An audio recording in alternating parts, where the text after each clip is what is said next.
Hello बच्चों, कैसे हैं आप सभी। Welcome back once again to the next class for the GST accounting class 11 chapter number 10।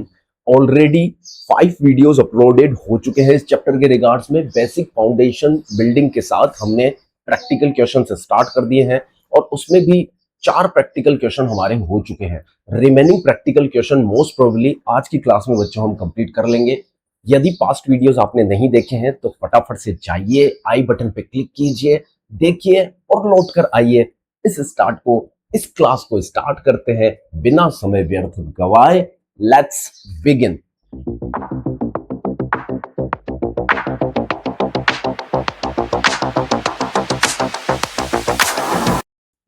तो बच्चा, जैसा कि आप स्क्रीन पर देख पा रहे हैं, क्वेश्चन नंबर 5 बहुत रिलेवेंट है, इंपॉर्टेंट है। इसकी जनरल एंट्री आपको बहुत बारीकी से ध्यान से समझनी है सर। स्टार्ट करते हैं इसको पढ़ना। क्या कहता है ये question number 5। Okay sir, we are starting to read this question. Okay sir, question number 5 practical question है आपका जनरल एंट्री का, सॉरी जीएसटी अकाउंटिंग का। पेज नंबर 10.23 पर ये आपको मिल जाएगा। 10.23 पेज नंबर पर ये आपको मिल जाएगा। लेटेस्ट सेशन की बुक है। ओके सर, अब ध्यान से समझिएगा इसको, ठीक है। Question number 5, record the following transaction in the books of Sahadev and Sons assuming that all the transaction have been entered within the state of Bihar। इन्होंने खुद ने बोल दिया कि सभी ट्रांजैक्शन बिहार के अंदर हुआ है। इसका मतलब इंट्रा स्टेट सप्लाई है और 2 तरह के टैक्सेस यहाँ पर लगने वाले हैं, CGST plus SGST with the equal rate 9% each. Total tax की यदि बात करें तो वो हो जाएगा sir 18%। Purchase broad goods from Nanak brothers 4 lakh, इसकी लिस्ट प्राइस है गुड्स की सर 4 लाख रुपीज का। 10% रेट डिस्काउंट पर, 3% कैश डिस्काउंट पर। कैश डिस्काउंट पेमेंट का परसेंटेज होता है सर, ठीक है, ऑफ द परचेज प्राइस। बोल रहे हैं 25% of amount is paid at the time of purchase. तो सर जो 25% ड्यू है परचेज वैल्यू का, उस पर ही 3% यहाँ पर डिस्काउंट मिलेगा। तो बहुत केयरफुली इस ट्रांजेक्शन की पहले वर्किंग नोट हम बना लेते हैं बच्चों, और वर्किंग नोट पर आपको बिल्कुल ईमानदारी से नोट करना है, ठीक है, क्योंकि यहीं पर ही समझ विकसित होगी आपके इस क्वेश्चन के रिगार्ड्स में, ठीक है। यदि आप वर्किंग नोट प्रॉपरली समझ लेंगे तो क्वेश्चन आपको बहुत अच्छे से समझ में आ जाएगा। ट्रांजैक्शन नंबर 1 का हम वर्किंग नोट बना रहे हैं sir, working note number 1। Okay sir, अब देखिए यदि बात की जाए इसकी लिस्ट प्राइस की, गुड्स की लिस्ट प्राइस की, तो सर लिस्ट प्राइस जो है गुड्स का वो है सर 4 लाख रुपीज। जो हम परचेज कर रहे हैं उसकी मार्केट प्राइस है मैक्सिमम 4 लाख रुपीज। आप सभी जानते हैं इसमें से हम ट्रेड डिस्काउंट लेस करते हैं। ट्रेड डिस्काउंट है सर यहाँ पर 10%। तो 4 लाख का 10% कितना हो गया सर, 40,000 का तो ट्रेड डिस्काउंट हो गया। तो हमारी परचेज वैल्यू, जितने से हम बुक्स ऑफ अकाउंट्स में परचेज अकाउंट डेबिट करने वाले हैं सर, परचेज अकाउंट डेबिट हो जाएगा सर 3,60,000 से, क्योंकि ये हमारे बिजनेस का खर्चा है। ट्रेड डिस्काउंट को हम रिकॉर्ड नहीं करते हैं, इसलिए उसे हमने लेस कर दिया है।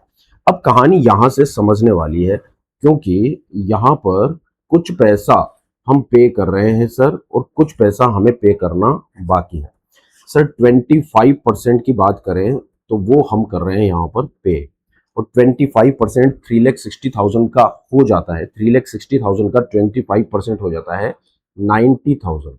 ये 90,000 का हम पेमेंट करने के लिए तैयार है। तो बच्चों कैश डिस्काउंट की जो भी चर्चा होगी इस 90,000 के रेस्पेक्ट में होगी। बच्चे क्या गलती करते हैं, कैश डिस्काउंट डायरेक्टली 3,60,000 पे कैलकुलेट कर लेते हैं। कैश डिस्काउंट 90,000 पे कैलकुलेट होगा बच्चों, क्योंकि जो समय से पहले हम पेमेंट कर रहे हैं, प्रॉम्प्ट पेमेंट कर रहे हैं, उस पर हमें डिस्काउंट मिलेगा। आई बात समझ में। तो 90,000 हम समय से पहले पेमेंट कर रहे हैं, या अर्ली पेमेंट आप कह सकते हैं। तो डिस्काउंट की टर्म कंडीशन अर्ली पेमेंट से जुड़ी हुई है।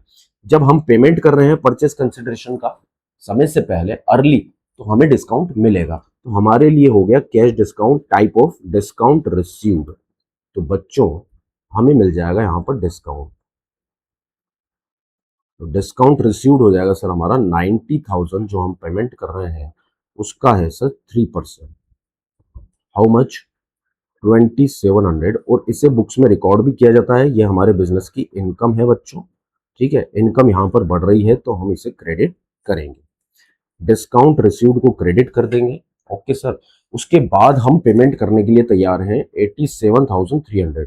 अब जैसा कि हम सभी जानते हैं जीएसटी जो है वो कैश डिस्काउंट पर नहीं लगता, कैश डिस्काउंट के रेस्पेक्ट में जितना हम पार्टी को पेमेंट कर रहे हैं डिस्काउंट लेस करने के बाद, सॉरी, कैश डिस्काउंट लेस करने के बाद 2700 लेस करने के बाद 90,000 में से हम जो पेमेंट कर रहे हैं 87,300, हमें जीएसटी भी उसी पर पे करना है, क्योंकि जब वो इनवॉइस रेस करेगा तो वो इनवॉइस इसी तरह से रेस करेगा, 90,000 माइनस कैश डिस्काउंट, फिर उसके बाद हम जो पेमेंट कर रहे हैं 87,300।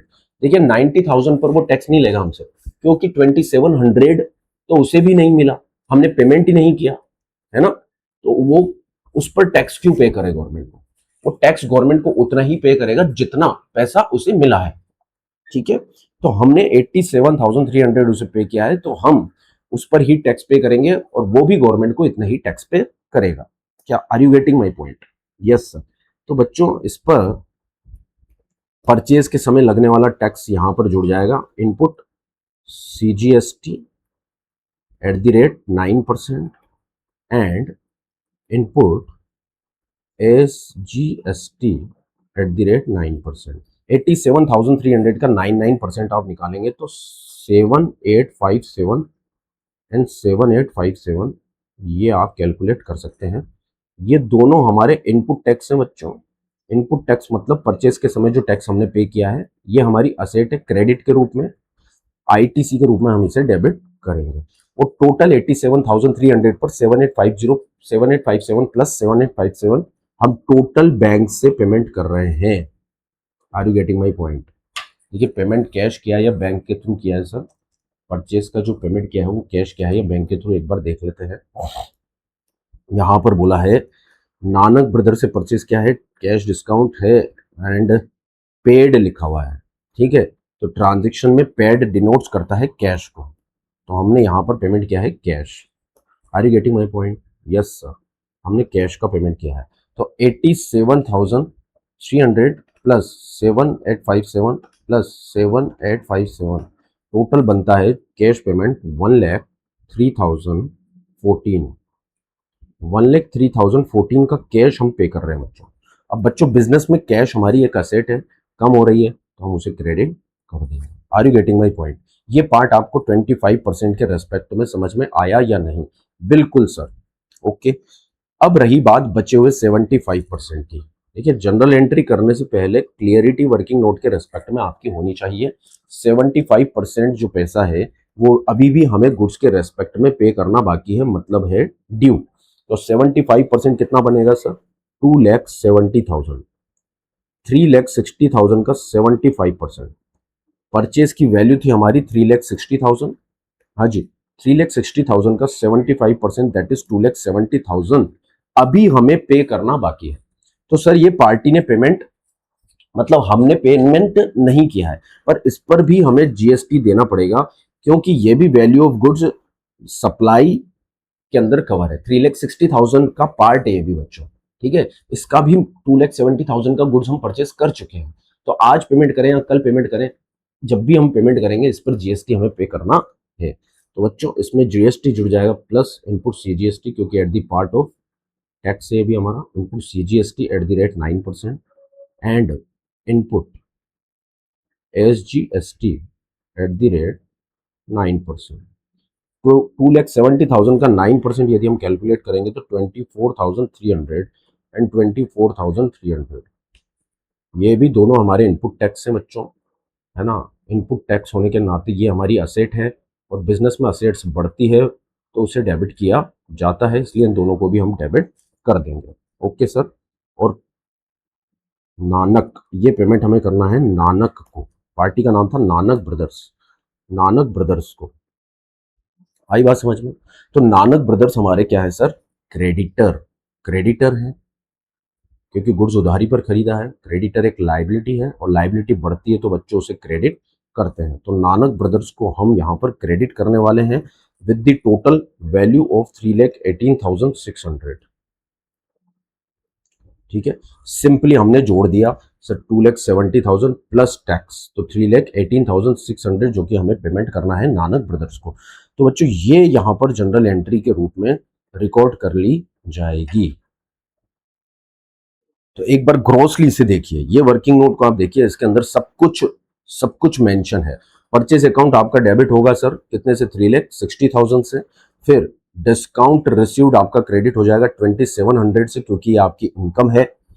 Input CGST and input SGST आपका डेबिट होगा। इनपुट सीजीएसटी 7,857 प्लस 24,300, ये दोनों एक साथ डेबिट हो जाएंगे।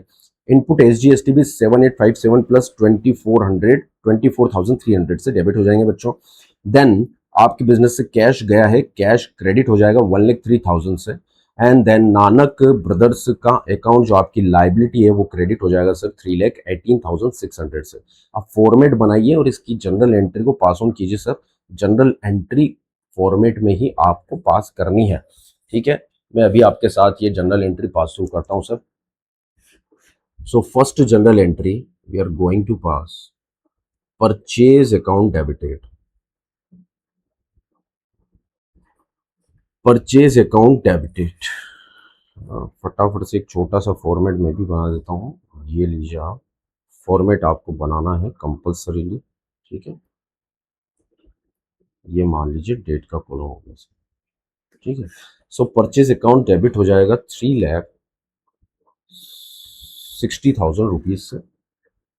इनपुट सीजीएसटी, क्योंकि परचेज के समय जो टैक्स हमने पे किया है या किया जाना बाकी है वो डेबिट हो जाएगा।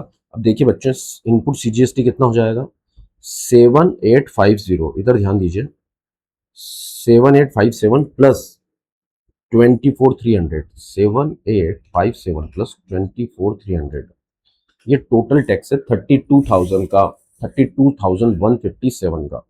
तो ये 32,157 से ही डेबिट होगा बच्चों। सो input CGST will be debited 32,157 and input SGST will be debited with same amount 32,157। हाँ बच्चों, इसमें कोई दिक्कत हो तो बताओ यहां तक। हाँ जी, इसके बाद सर हमने पेमेंट जो किया है कैश, वर्किंग नोट में आप देख सकते हैं कैश अकाउंट हमने क्रेडिट किया सर 1,03,014, ठीक है। देन हमने डिस्काउंट रिसीव किया है जो हमारी इनकम है, तो डिस्काउंट रिसीव्ड क्रेडिट हो जाएगा बच्चों। डिस्काउंट रिसीव्ड कितने से क्रेडिट होगा बताइए, 2,700 का हमें डिस्काउंट मिला था जो हमने क्रेडिट करना है। आप यहां देख सकते हैं कैश हमारे बिजनेस से गया था 1,03,014 से, और 2,700 का हमें डिस्काउंट मिला था, ये हमारी इनकम है। अब बचा है ये मात्र नानक ब्रदर्स जिसे हमें पैसा देना बाकी है 3,18,600, ये हमारी लाइबिलिटी है, इसे हम बुक कर लेंगे। लाइबिलिटी बढ़ती है तो क्रेडिट होती है सर। नानक ब्रदर्स, ये नानक ब्रदर्स अकाउंट को हमने क्रेडिट कर दिया है 3,18,600 से। बताइए इसमें कोई दिक्कत है? नरेशन लिख दीजिए, being goods purchased, being goods purchased 25% paid and 75% is still outstanding, या आप लिख सकते हैं 75% ऑन क्रेडिट, लिखना चाहें तो, नहीं तो बीइंग गुड्स परचेज लिख के आप छोड़ सकते हैं इस ट्रांजेक्शन को। अब चलते हैं नेक्स्ट ट्रांजेक्शन पर। हाँ जी, सोल्ड गुड्स बोल रहे हैं, sold goods to Kumar and sons, 2 lakh की लिस्ट प्राइस है, 20% ट्रेड डिस्काउंट है, 5% कैश डिस्काउंट है सेल प्राइस पर, 60% off the amount is received by cheque. यहां भी जो हमने गुड्स सेल किया है उसका 60% ही हमें रिसीव हो रहा है। आई बात समझ में? 40% अभी भी रिसीव होना बाकी है। तो सबसे पहले इसमें भी जीएसटी लगेगा और कैश डिस्काउंट की बातें 60% के रेस्पेक्ट में ही होगी। बचे हुए 40% जो प्रोसीड्स अभी हमें नहीं मिला है उस पर कैश डिस्काउंट हम अलाउ नहीं करेंगे, क्योंकि वी आर सेलर, हम गुड्स बेच रहे हैं। यहाँ पर हमें पैसा मिलेगा, तो जो पैसा समय से पहले मिल जाएगा उस पर हम डिस्काउंट अलाउ कर देंगे बच्चों। तो नेक्स्ट ट्रांजेक्शन के लिए हम वर्किंग नोट बना लेते हैं पहले तो। ओके, सो एक वर्किंग नोट बनाते हैं सुंदर सा यहीं पर, ट्रांजेक्शन नंबर 2 के रेस्पेक्ट में। ये हमारी नेक्स्ट ट्रांजेक्शन है, ठीक है। इसका हम वर्किंग नोट बनाने जा रहे हैं बच्चों। पहले तो देख लेते हैं लिस्ट प्राइस क्या है गुड्स की। लिस्ट प्राइस जो हम गुड्स सेल कर रहे हैं उसकी लिस्ट प्राइस है 2 लाख रुपीज, ठीक है बच्चों। जो हमने गुड्स बेचा है बच्चों उसका उसमें ट्रेड डिस्काउंट था 20%, ठीक है, 40,000। आप बोर मत होना बस, है ना, मुझसे बातें करते रहो बच्चों, ठीक है, कुछ भी कमेंट करो, मैं आपका जवाब दूंगा। नेट सेल्स हो गई सर 1,60,000, ठीक है।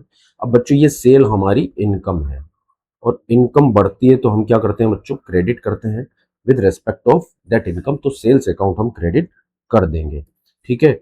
अब इसकी दो चर्चाएं होगी यहां पर भी, ठीक है, क्योंकि कुछ पैसा तो हमें मिल गया है और कुछ पैसा मिलना बाकी है। तो जो पैसा मिल गया है वो है सर 60%। तो आप 1,60,000 का 60% मुझे बताइए, दैट इज 96,000, ठीक है। अब इस पर ही हम डिस्काउंट अलाउड करेंगे, जो पैसा समय पर या समय से पहले हमें मिल रहा है उसी का हम डिस्काउंट दे देते हैं 96,000 का। यहाँ पर जो डिस्काउंट बोला गया है क्वेश्चन में वो कितना है सर, दैट इज 5%। यहाँ पर डिस्काउंट की बात होगी 5%, ठीक है। Yes sir, 20% trade discount, 5% cash discount. Okay sir, तो यहाँ डिस्काउंट हम लेस कर देंगे सर 5%, दैट कम्स 4,800। ये डिस्काउंट अलाउड है, बिजनेस का खर्चा है, इसलिए हम इसे डेबिट कर देंगे बच्चों। आई बात समझ में। फिर 91,200 ये हमें पैसा मिलेगा, पर इसके साथ जीएसटी भी मिलेगा। सीजीएसटी ये आउटपुट टैक्स है, ठीक है, एट द रेट 9%। और इसके साथ एसजीएसटी भी हमने चार्ज किया है, output SGST at the rate 9%, जो कस्टमर से सेल्स के समय हमने चार्ज किया है। तो 9% आ जाएगा यहाँ पर 8208 एंड 8208। ये बच्चों है हमारी लाइबिलिटी, जो कि सामने वाले से हमने रिकवर की है। और लाइबिलिटी यदि बढ़ती है तो उसे हम क्रेडिट करते हैं। ये पैसा हमने सेल्स के साथ, कस्टमर ने जो पैसा दिया उसके साथ हमने रिकवर कर लिया है, और ये हमारे पास हमें नहीं रखना है, ये गवर्नमेंट को हमें पे करना है। तो जो पेमेंट हम कर रहे हैं वो देख लेते हैं एक बार, चेक के थ्रू हो रहा है। यस सर, चेक के थ्रू पेमेंट हो रहा है। तो यहाँ पर बैंक अकाउंट क्रेडिट होने वाला है, पैसा सारा बैंक से जाएगा, असेट आपकी कम हो जाएगी। टोटल 107,616। कैसे आया सर, 91,200 में 8208 का आउटपुट टैक्स यदि हमने जोड़ा तो सामने वाले से टोटल हमने 91,200 के साथ जो आउटपुट टैक्स लिया है ना, सेल्स पर जो टैक्स लिया है, टोटल अमाउंट लिया है सर 1,07,616। ये पैसा, सॉरी, यहां पर गुड्स हमने बेचे थे तो ये पैसा हमारा रिसीव हुआ है, इसलिए बैंक अकाउंट बच्चों डेबिट हो जाएगा। Are you getting my point? Yes. अब रही आउटस्टैंडिंग की बात, जो गुड्स हमने बेचे हैं उधारी पर, ठीक है, जो जो amount due to be received है, ड्यू टू रिसीव, ये अभी मिलना बाकी है, दैट इज 40%। तो ग्रोस इसका आ जाएगा 64,000। यदि आप 40% 1,60,000 का कैलकुलेट करेंगे तो ये आएगा आपके पास 64,000। अब 64,000 चूंकि सेल प्रोसीड के रेस्पेक्ट में लेना बाकी है, सामने वाला टैक्स भी देगा, सीजीएसटी एट द रेट 9%, है ना, और एसजीएसटी जब भी ये पैसा देगा टैक्स के साथ देगा। तो 9% जोड़ दीजिए, 5,760 एंड 5,760, टोटल अमाउंट हमें मिलने वाला है 75,520। ये टोटल है रिसीवेबल। किससे पैसा लेना है ये, कुमार एंड सन्स से। तो कुमार एंड सन्स हमारे क्या हो गए, डेटर, और debtor is a kind of asset, asset बढ़ती है तो हम उसे डेबिट करेंगे। मतलब कुमार एंड सन्स को हम डेबिट कर देंगे 75,520 से, और ये दोनों हमारी लाइबिलिटी है, आउटपुट टैक्स लाइबिलिटी बढ़ रही है, इसलिए हम इसे भी क्रेडिट करेंगे। तो टोटल टैक्स क्रेडिट कितने से हो जाएगा मुझे बताओ सर, 82,008 प्लस 5760, तो टोटल इनपुट टैक्स इतने से डेबिट हो जाएगा। देन इनपुट SGST 8208 प्लस 5760, ये दोनों आपके आउटपुट टैक्स हैं, ये आपके क्रेडिट हो जाएंगे सर। आई बात समझ में? जनरल एंट्री पास करते हैं सर। सबसे पहले जो भी डेबिट होगा उसे लिख लेते हैं। क्या डेबिट हुआ है सर नेक्स्ट ट्रांजेक्शन में? बैंक अकाउंट डेबिट हुआ है। Okay sir, bank account debited 1,07,616। इसके बाद जो हमने डिस्काउंट अलाउ किया है वो डेबिट हुआ है। डिस्काउंट अलाउड आप वर्किंग नोट में देख सकते हैं, डिस्काउंट अलाउड हमने कितने का दिया सर? बैंक में 1,07,616। डिस्काउंट की यदि हम बात करें तो डिस्काउंट 4,800 का हमने दिया है, ये हमारे बिजनेस का खर्चा है बच्चों, है ना, इसलिए हम इसे डेबिट कर देंगे 4,800, ये हमारा डिस्काउंट अलाउड हो गया। तो बैंक अकाउंट डेबिट हो गया, डिस्काउंट अलाउड अकाउंट डेबिट हो गया है। कुणाल एंड सन्स को भी हम, कुमार एंड सन्स को भी हम डेबिट करेंगे सर, जो पैसा हमें उससे भी लेना बाकी है, दैट इज टोटल 75,520, ये हमें रिसीव करना बाकी है।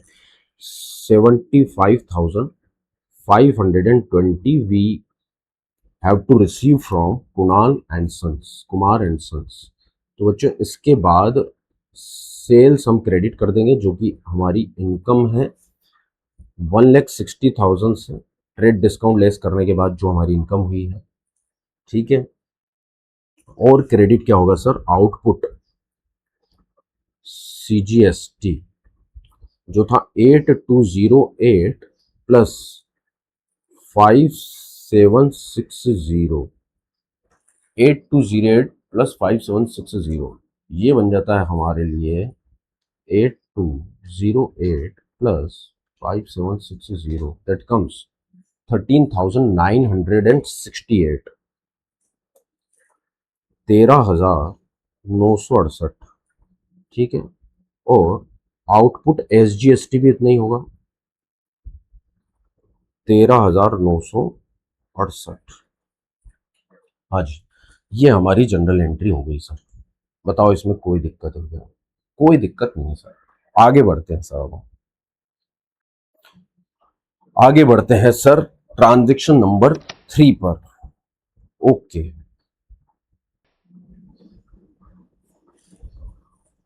ट्रांजैक्शन नंबर 3 क्या कहती है इस क्वेश्चन की, आप इसको ध्यान से पढ़िएगा बच्चों। Receive from Gopi Chand 38,000 by cheque after deducting 5% cash discount. Gopi Chand से जो भी हमें पैसा मिला है वो कैश डिस्काउंट के बाद मिला है। बच्चों ध्यान से सुनिए, गोपी चंद से जो हमें अमाउंट मिला है वो है 38,000, और ये मिला है हमें डिस्काउंट के बाद। बच्चों थोड़ा सा इधर ध्यान दीजिएगा, ये गोपी चंद है, मान लीजिए इनसे हमें 100 रुपीज लेने थे, ठीक है, हमने डिस्काउंट अलाउ कर दिया सर इन्हें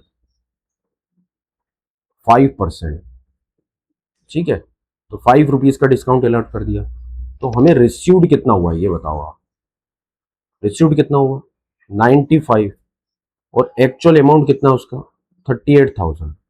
तो ये जो 38,000 आपको मिला है ये डिस्काउंट के बाद मिला है, मतलब इट इज इक्विवेलेंट फॉर 95।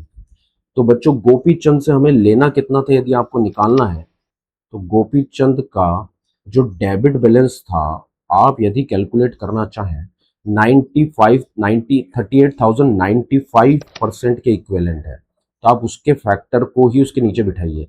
95 की यदि एज्यूम्ड वैल्यू आप ले रहे हैं तो एक्चुअल वैल्यू 38,000 है, तो फिर 100 की वैल्यू के लिए एक्चुअल वैल्यू क्या होगी, वो था डेबिट बैलेंस ऑफ गोपीचंद जो हमें लेना बाकी था।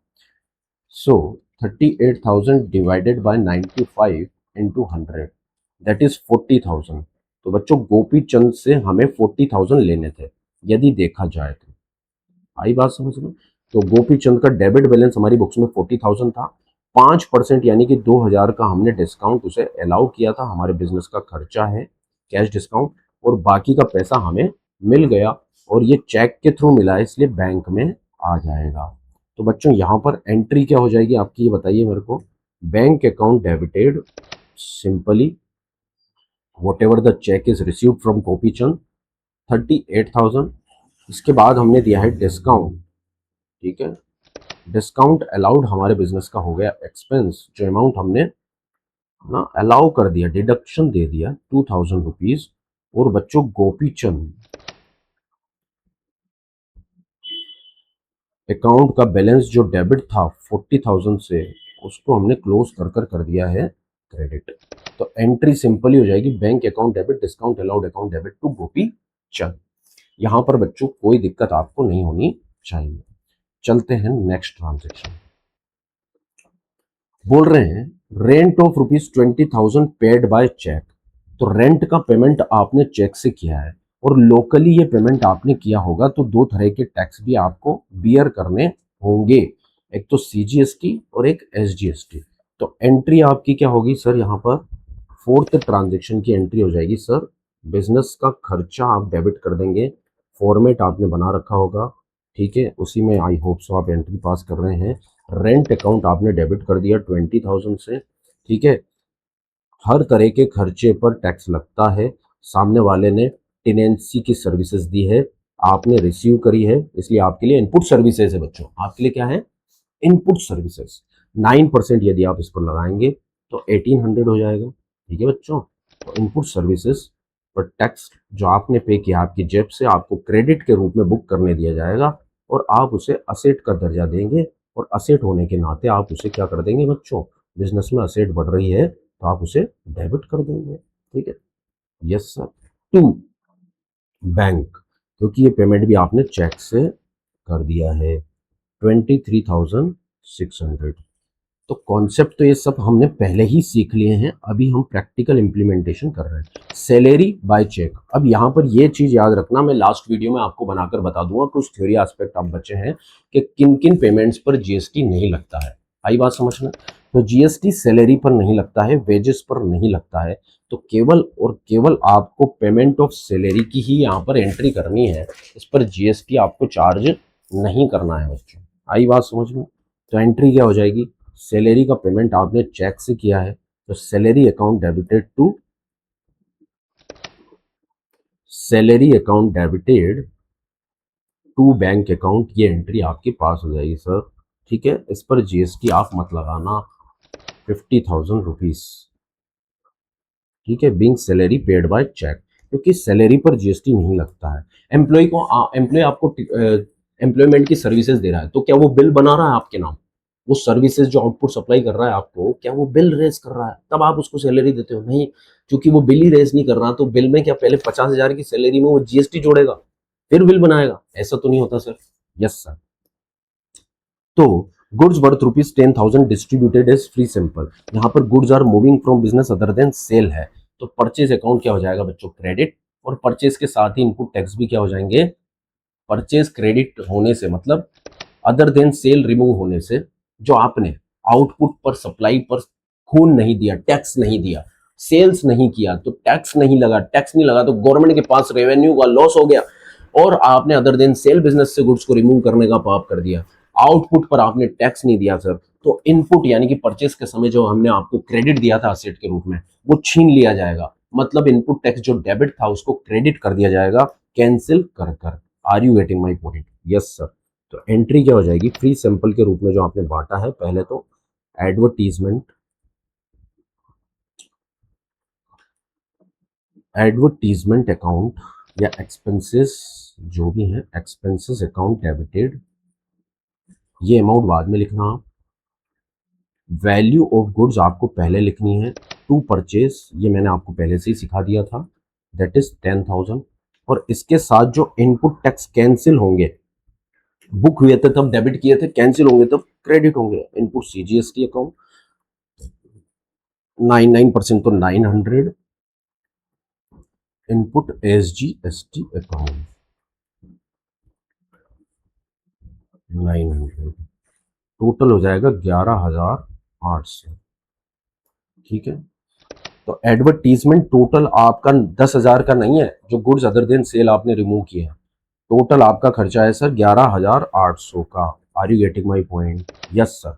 मतलब जो इनपुट टैक्स क्रेडिट असेट के रूप में आपने बुक कर रखी थी, वो भी यहां पर बच्चों कैंसिल हो गई। तो कैंसिल हो गई तो आपका नुकसान है, खर्चा है, इसीलिए इस खर्चे को भी आपने एडवर्टीजमेंट में ही शामिल कर लिया अपने बिजनेस का खर्चा मानकर।